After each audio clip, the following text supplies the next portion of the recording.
MBA college choose करते time placement सबसे ज्यादा इम्पोर्टेंट सवाल है, बट ऑब्वियस है क्योंकि हम एमबीए कर ही रहे हैं एक अच्छी जॉब के लिए।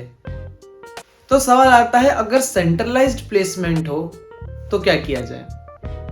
Hello guys, welcome back to the channel. मैं हूं Ruchan AKA the MBA guy, और आज हम डिस्कस करने वाले हैं सेंट्रलाइज्ड प्लेसमेंट सेल क्या है, इसके क्या फायदे हैं, क्या नुकसान है, और कॉलेज चूज करते टाइम अगर सेंट्रलाइज्ड प्लेसमेंट सेल है तो आपको उससे क्या बेनिफिट होने वाला है।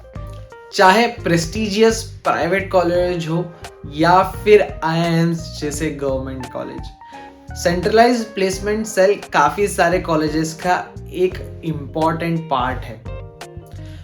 वो कॉलेजेस जिसके मल्टीपल कैंपसेस हैं, स्पेशली ये प्राइवेट कॉलेजेस में ज्यादा यूज होता है, वहां पे सेंट्रलाइज्ड प्लेसमेंट काम आता है।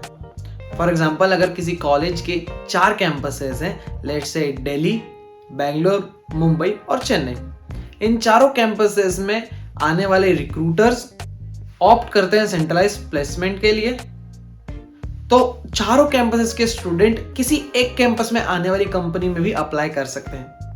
यूजुअली क्या होता है, अगर हम चारों कैंपसेस को एक अलग यूनिट, एक अलग कॉलेज कंसीडर करेंगे तो दिल्ली वाला स्टूडेंट बेंगलोर के प्लेसमेंट में अप्लाई नहीं कर सकता, क्योंकि उसे पता ही नहीं है हम लोग एक अलग कॉलेज, एक अलग यूनिट कंसीडर कर रहे हैं। बट अगर सेंट्रलाइज्ड प्लेसमेंट सेल होगा तो अगर कोई कंपनी मुंबई के कॉलेज में आ रही है, कोई कंपनी बेंगलोर के कॉलेज में आ रही है, तो बाकी के 3 कैंपस के भी स्टूडेंट उस कंपनी के लिए एलिजिबल है, अप्लाई कर सकते हैं। Let's take an example. Delhi college के कैंपस से एल्यूमिनाई रिलेशंस के थ्रू एक कंपनी आती है, they opt in for campus placement, और सेंट्रलाइज्ड प्लेसमेंट के लिए वो लोग रेडी हैं। नाउ बेंगलोर में बैठा स्टूडेंट, चेन्नई में बैठा स्टूडेंट, मुंबई कैंपस में बैठा स्टूडेंट उस कंपनी के लिए अप्लाई करता है। The competition is high but opportunity is also there for him. तो चारों कैंपसेस में आने वाली कंपनीज के लिए चारों कैंपसेस के स्टूडेंट अप्लाई कर सकते हैं। That's the basic fundamental thing about centralised placement cell. तो अगर बात चल ही रही है प्लेसमेंट्स की, तो अच्छे प्लेसमेंट्स के लिए आपको पहले अच्छे बी स्कूल में जाना होगा, और अच्छे बी स्कूल में जाने के लिए आपको चाहिए अच्छा कैट स्कोर, और अच्छे कैट स्कोर के लिए आपको हेल्प कर सकता है फिजिक्स वाला की MBA वाला बैचेस। ये लेके आए हैं MBA के लिए बैचेस जो आपको बहुत हेल्प करेगा अच्छा कैट स्कोर बिल्ड करने में। रिसेंटली कैट 2024 के रिजल्ट्स आउट हुए और MBA वाला के 42 स्टूडेंट्स ने 99 प्लस परसेंटाइल स्कोर किया है, 900 प्लस स्टूडेंट्स ने 90 प्लस परसेंटाइल स्कोर किया है। आपके पास कैट 2025 में अभी काफ़ी टाइम है, आप इनके साथ इनकी बैचेस में एनरोल करके काफ़ी अच्छा कैट स्कोर ला सकते हैं। तो अगर आपको फाउंडेशन लेवल से लेकर एक इंटरमीडिएट लेवल तक प्रिपेयर करना है ताकि अच्छा कैट स्कोर आए और आप IIM या टॉप बी स्कूल में जाएं, तो एक सही स्ट्रेटेजी और गाइडेंस चाहिए आपको। MBA Pioneer batch is for you. MBA Pioneer 2025 में आपको 300 hours of classes live and recorded मिलेंगी। Preparation for other management entrance tests such as SNAP, ZET, CMET and NMET, 20 mock test series, percentile predictor, 2000 plus DPPs with faculty video solutions, and ये सारे benefits आपको एक साथ मिल रहे हैं। और इसी के साथ अगर आपको एक्स्ट्रा फीचर्स चाहिए हो तो MBA प्रो बैच के लिए भी ऑप्ट कर सकते हैं, जिसमें आपको पायनियर बैच के सारे फीचर्स तो मिलेंगे ही, साथ ही में complete access to all upcoming CAT 2025 batches, offline books, CAT PYQs 7 years तक के, infinite practice questions, PW special खजाना जिसमें बेस्ट लेक्चर्स होंगे, tips and tricks all in one place, access to 1 pass test series along with mentorship session. सारी batches की link मैंने description में डाल दिया, आप वहाँ से इन बैचेस को चेक करके उनमें एनरोल कर सकते हैं। Use my coupon code ROC500 to avail extra 500 rupees discount. तो वेट किसा करो यार, फटाफट से बैचेस में एनरोल करो, एक बेहतरीन कैट स्कोर लेके आओ और चले जाओ अपने ड्रीम बी स्कूल में। So there can be a situation as well जब कंपनी कहे कि हम इस पर्टिकुलर कैंपस से ही रिक्रूट करेंगे, but the chances are very less, क्योंकि उन्हें पता है मल्टीपल लोकेशंस पे जाके कैंपस प्लेसमेंट्स के लिए ड्राइव कंडक्ट करानी है, उनका भी खर्चा बचेगा, उनके भी रिसोर्सेज बचेंगे। तो सेंट्रलाइज्ड प्लेसमेंट सेल उनके लिए भी काफ़ी बेनिफिशियल होता है। एक एग्जांपल से समझते हैं कि सेंट्रलाइज्ड प्लेसमेंट सेल एक्चुअल में कैसे वर्क करता है। फॉर एग्जाम्पल एक कंपनी मुंबई कैंपस के लिए आती है ड्राइव पे, दे नो कि there will be a centralised placement cell in that particular process. अब मुंबई के कॉलेज के जो प्लेसमेंट हेड है दे नो कि ये कंपनी जून में आने वाली है। लेट्स सपोज अप्रैल में वो लोग सर्कुलेट करते हैं फॉर देयर कैंपस एंड वो लोग सर्कुलेट करेंगे for all other 3 campuses as well. तीनों कैंपसेस की प्लेसमेंट टीम इंडिविजुअल होगी, उन सबके हेड को ये सर्कुलेट होगा कि यस ये प्लेसमेंट टीम की तरफ से मेल आया है, मुंबई में ये कंपनी रिक्रूट करने के लिए आ रही है। नाउ हर स्टूडेंट एलिजिबल है अप्लाई करने के लिए, एप्लीकेशंस ली जाएंगी, स्क्रीनिंग होती है, resume screening, this will be mostly nowadays is online. अब कंपनी पे डिपेंड करता है कि वो लेट्स सपोज एप्टीट्यूड राउंड अगर ऑनलाइन कंडक्ट कराई है तो जितने लोग एलिजिबल हैं स्क्रीनिंग में आगे आ गए हैं उन सबका एप्टीट्यूड टेस्ट लेट्स से ऑनलाइन हो गया। Now they have GD.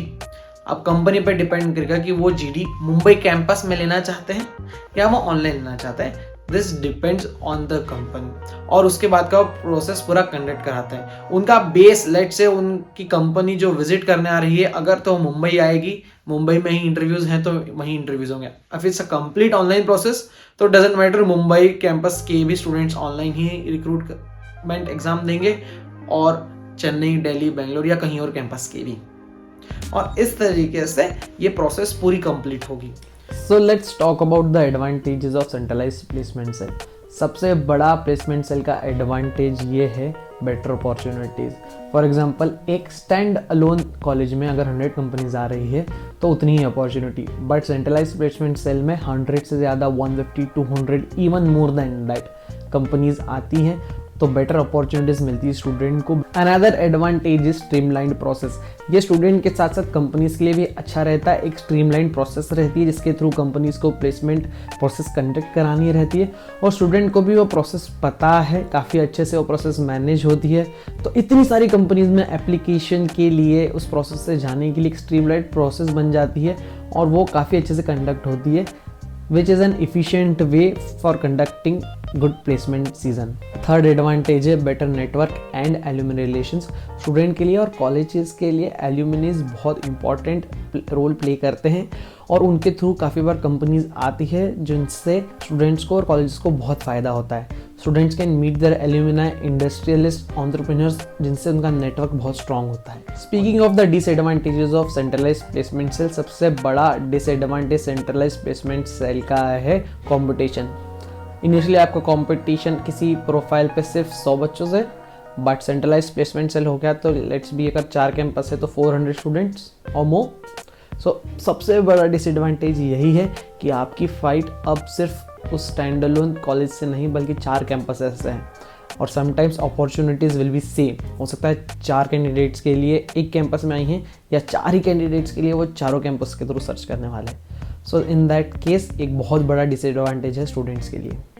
But जो स्किल्स रखेगा, जो उस प्रोफाइल का सही हकदार होगा वो बाजी मार जाएगा। सो मैं हमेशा कहता हूँ कि go for skills, knowledge and certifications. Another disadvantage of centralised placement cell is time and schedule issue. काफ़ी बार ऐसा होता है कि सेम टाइम पे 2 मल्टीपल प्रोसेस चल रहे होते हैं बट 2 अलग अलग कैंपसेस में। फॉर एग्जांपल अगर दिल्ली कैंपस में ऑफलाइन इंटरव्यूज़ कंडक्ट कर रहे हैं और सेम टाइम पे सिमिलर प्रोफाइल पे हो सकता है बेंगलोर कैंपस में भी ऑफलाइन जीडी या इंटरव्यू चल रहे हो, तो इस दौरान हो सकता है स्टूडेंट को दोनों में से किसी एक प्रोसेस को ही ऑप्ट करने का मौका मिले और दूसरी अपॉर्चुनिटी चली जाए।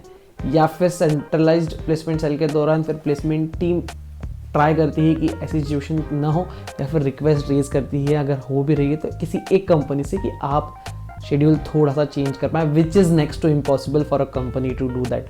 सो ये एक बड़ा डिसएडवांटेज और है सेंट्रलाइज्ड प्लेसमेंट सेल का। आई होप आपको इस वीडियो के थ्रू सेंट्रलाइज्ड प्लेसमेंट सेल के बारे में थोड़ी अच्छी इन्फॉर्मेशन मिली होगी। अगर आपके वीडियो पसंद आया तो लाइक कर दें, कोई क्वेरी हो तो कमेंट कर दें, चैनल पे नए हो तो सब्सक्राइब का बटन दबा दें, बेल आइकन दबा दें ताकि आपको वीडियो की अपडेट्स मिलती रहे। थैंक्स फॉर वॉचिंग, मिलता अगले वीडियो में। Till then keep learning and keep enjoying.